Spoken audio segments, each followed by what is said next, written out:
What does this look like to you? To me, it looks like innovation. Imagine if Ada Lovelace hadn't learned about algorithms. Imagine if Benjamin Franklin hadn't learned how to fly a kite. Imagine if I had not been exposed to PCR. Hi, my name is James. I was lucky enough to have the chance to conduct polymerase chain reaction in 7th grade. PCR is extremely important as it's used to amplify specific DNA sequences, making it quite literally the foundation of modern biology. Now, my early exposure to PCR sparked my interest in biomedicine and led to me working in university labs. Now I'm looking at a career in research and will be continuing my studies in bioengineering at Caltech in the fall. For me, access to real lab equipment and techniques inspired a career choice. Through DNAmplify, we hope to give other students what PCR gave to me, a chance to see what it'd be like to be in the biotech industry, and for those interested, inspiration and experience. Hi, my name is Samantha. Hi, my name is Josh. Hi, my name is Chloe.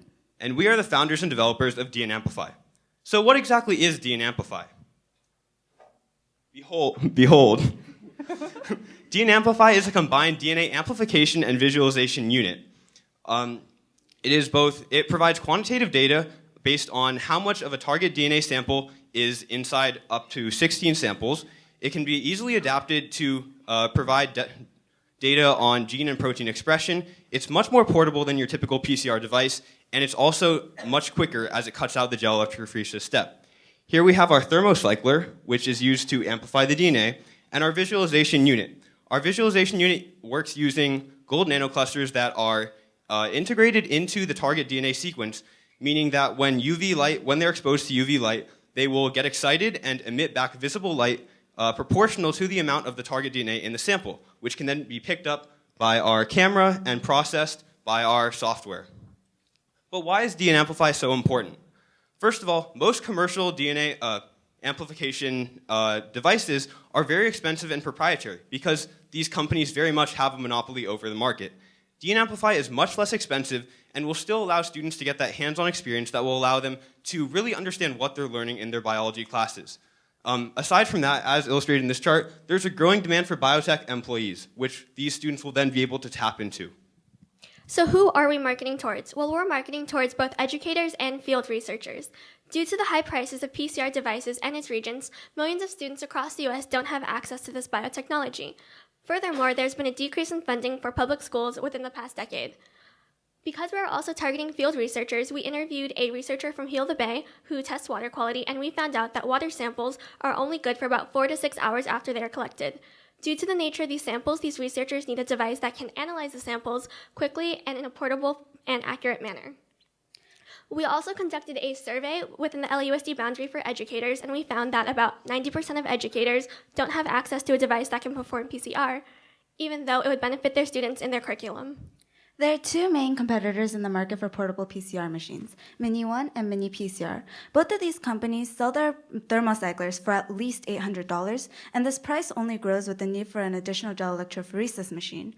However, with the incorporation of gold nanotechnology, we are not only able to decrease the price for visualization, we are also able to take away from the cost of regions as well. That means we are able to take from the $1,200 and subtract $400 to get $800 for an all-inclusive educational kit. So how much is all of this going to cost? Well, our mission statement was to produce an affordable form of PCR. Therefore, we wanted to keep our production costs as low as possible. But even then, our sale prices are marked up in such a fashion that they allow our profit margins to be as high as possible to allow the company to thrive and grow in our target market.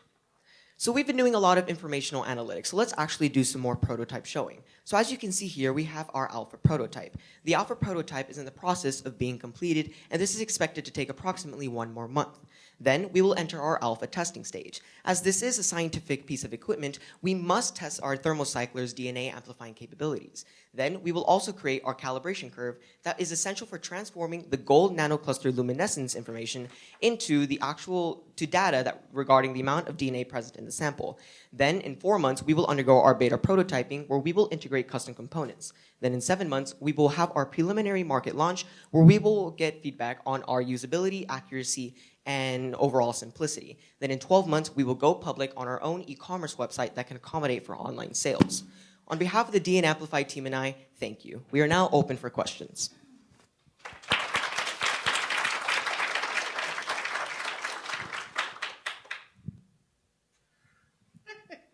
you just assume it's going to start with me. Okay. How does the gold nanocluster reporter work? So once the gold nanoclusters are actually synthesized on the DNA fragments themselves in the Thermo Cycler, inside our visualization unit, we will excite them with 254 nanometer UVC light. That UVC light will be sealed off so no one will actually be exposed to this high frequency light. And then once in there, the gold nanoclusters will be excited due to the nature of their bonds and their formation. And once excited, they will emit yellow visible light. Therefore, we are using a regular visible camera, which is why we can cut down on costs. So thus, depending on the amount of DNA present is the amount of gold nanoclusters that are synthesized. That gives us information over their luminescence and therefore how much DNA is present in the sample. But how do you make the nanocrystal formation track the DNA formation? Okay, so through PCR, you replicate a specific PCR fragment. So by replicating that PCR fragment, you will have more and more and more of that DNA. Now the DNA will be isolated using restriction enzymes and other conventional PCR methods. So once in there, we will be using 3-mercaptopropionic acid and gold chloride that provides us with the gold atoms. Once in there, we will run them through a Thermo Cycler cycle where they are heated, cooled, and then warmed again.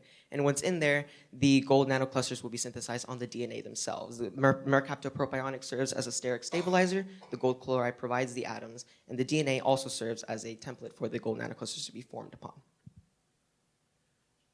Okay, so scientifically, it could work, it could not work. You haven't said enough to say whether it does, but I assume that somebody else actually made this work, and that's why you're saying it does work. So what intellectual property already exists relating to this gold nanocluster binding, and what will your company do to be able to use this technology in your product? So this method of PCR, well, just in general, the nanocluster formation, it is not patented yet because it has actually recently been developed in a university from India. We actually contacted the authors and we talked to them about the entire process. So they tested it and they actually found that this is possible, that the nanocluster formation and luminescence is directly proportional. So we know it works because it has been used before. Now we're applying it in a different method and actually using PCR with it. I have just a marketing opinion here. When you started out, we didn't know what your product was for quite a while. There was an image up, and we didn't know what was going on. I think if you pitch this to somebody like Howard, you're going to want to get your product out immediately so that people know what you're going for. And then this seems like a lot of steps. So would you be interested at any point of licensing your technology out? And at one point, we did want to do this, and we do want to, but we also have this open source code that we provide when you buy this device that allows anyone who buys it to use it and their software. Another thing is it is 3D printed, so it is inexpensive, and we do want to be able to distribute it and manufacture it and give it out to schools to be openly distributed. So yes, we are looking towards actually making it our own intellectual property as a part of the companies. Can you go back to your cost slide? So one, profit margin, you can never have over 100% profit margin. Usually the other way around. So your sales price is 800 minus your 355, your margin is 445, right? So 445 divided by 800, that's your profit margin. That said, have you looked at the size of your market? Is it one per school, one per class? Have you looked at kind of the total addressable market size? We personally do think it would be about one per class just because it can be reused for periods and also for different classes such as in biology or in environmental science or in chemistry. Another thing is that there are millions of schools and there's also millions of students that don't have access to this device, and making it at a lower price point and a lower cost point would allow more schools to have access to it. Another market that we're marketing towards is researchers, and because the current method that they're using is something called MPN, which is called most probable number, and it on its own isn't as accurate, and it's also a fairly complicated process for these researchers to use. So having our device in the market would allow them a new method of testing water quality that is fast and accurate. Have you quantified the number of potential users? Because you're not putting this in elementary schools, presumably. So based on government data from the Department of Education, there are about 24,000 public high schools in the U.S. Obviously, there are more internationally. And so, yes, by lowering the price, we hope that we will be able to sell to a lot more of these high schools than, I mean, most high schools just don't have any sort of PCR device at all at the moment. So my question is about funding availability in school systems. So your product shaves off something like $400 off the typical price, if I recall. But does that, even that large of a reduction in the price to the end consumer, the end buyer, is that enough? Because funding for particularly public schools is quite constrained. And I wonder if you did any work in relation to how much scientific funding is available per school and how you think this product actually might be purchased in light of constrained school funding in general. So because our costs are so low and our production costs are so low, that actually gives our company the opportunity to do internally invested buys for our customers, because we do understand that sometimes schools, they just don't have the money to begin with. So therefore, if they send us their budget information, if they talk to us and our company and they say, look, this is all we have, all the money that we can, we want to give our students the opportunity. So we can actually work with the schools individually and have them purchase the product for a reduced price. And that is actually an emergent property of the fact that our costs are so low. I'm lost. So you mentioned what I think was a purchase over time, maybe embedded in that answer. So I'm a little confused. Are you going to reduce your price beyond what the already reduced price is, or are you going to offer some sort of financing arrangement? We do believe it will be a financing arrangement, because, like I said, we're going to have the schools send us their financial information and their budgeting, because we do understand that schools, they lack budgeting many times in public schools. So over a period of time, we can have them pay off the product because it is so low and it should not take a prolonged period of time. So that's how we are planning on actually reaching out to more schools. There's time for one more question. Yeah, so just one comment. A lot of large equipment manufacturers will place equipment and then use the purchase of like reagents or access to the software as a way to generate revenue with a lower upfront cost. So that's something to think about. Instead of cutting the cost of the unit itself or amortizing that over a long period, you can place it for a set period of time, let them use the equipment, but then charge them for the materials, the access to the software.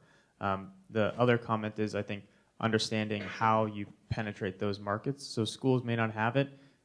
Why? It's not always financially aligned. There's also ways you need to understand how you access that market. Have you looked into how schools buy equipment? Who approves those kinds of purchases? In order to buy all the materials that we needed for this, we had to go through our schools department. So we had firsthand experience of how tedious the entire process can be. And especially when it comes to larger amounts of money, we understand that schools will be very reluctant to give educators the amount of money. So that kind of ties into why we wanted our cost to be low. To number one, make it simple for educators to buy the product, and also make it more probable for students to be exposed to biotechnology.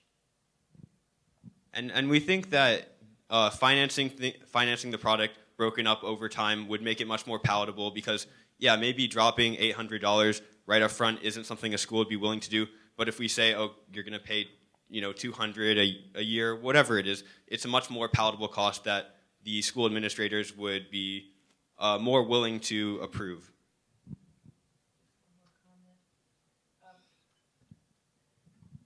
I may have led you into a trap.